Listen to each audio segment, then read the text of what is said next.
Hello, this is Arthur Clarke, joining you from my home in Colombo, Sri Lanka.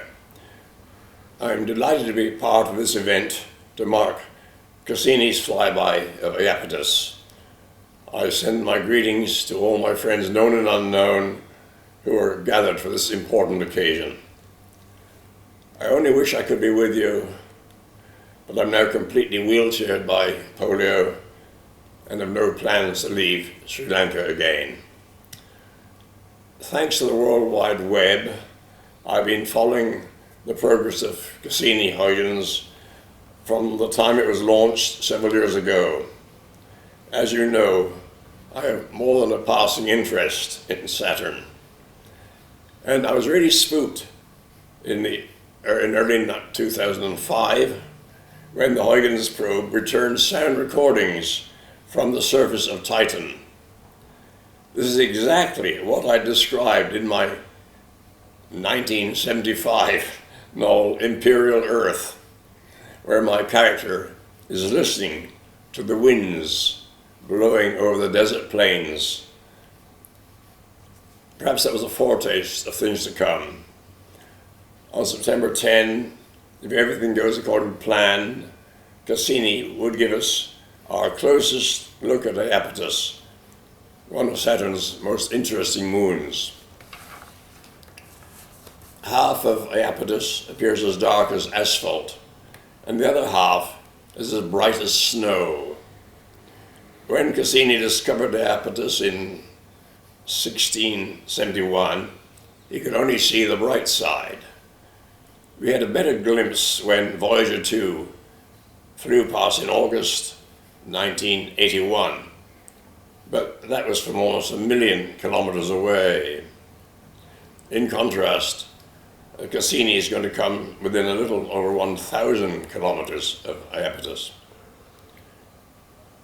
This is a particularly exciting moment for fans of 2001, A Space Odyssey, because that's where the lone astronaut, Dave Bowman, discovers the Saturn monolith, which turns out to be a gateway to the stars.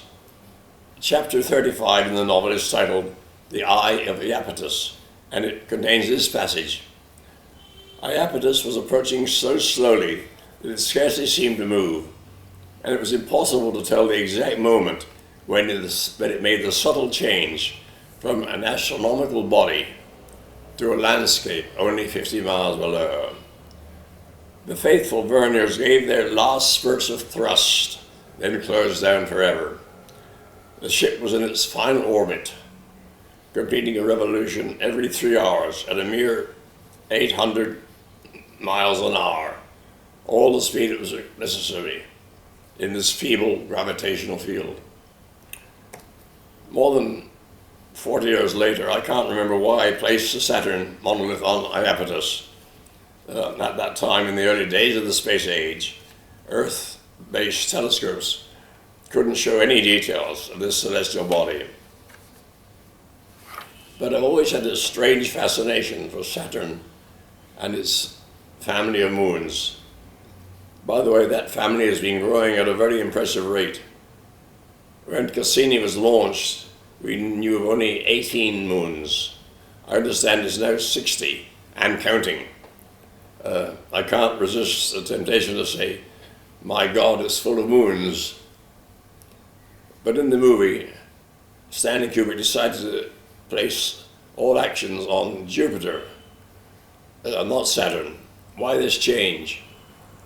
Well, for one thing, it made a more straightforward storyline. And more important, the special effects department couldn't produce a Saturn that Stanley found convincing. That was just as well, because if they had done so, the movie would have been badly dated by the Voyager missions, which showed Saturn's rings to be far more implausible than anyone had ever imagined. I've seen enough instances where nature imitates art, so I'm going to keep my fingers crossed with what Cassini discovers at Iapetus. I want to thank everyone associated with this mission and the overall project, It may lack the glamour of manned spaceflight, but science projects are tremendously important for our understanding of the solar system. And who knows, one day our survival on Earth may depend on what we discover out there. This is Arthur Clarke, wishing you a successful flyby.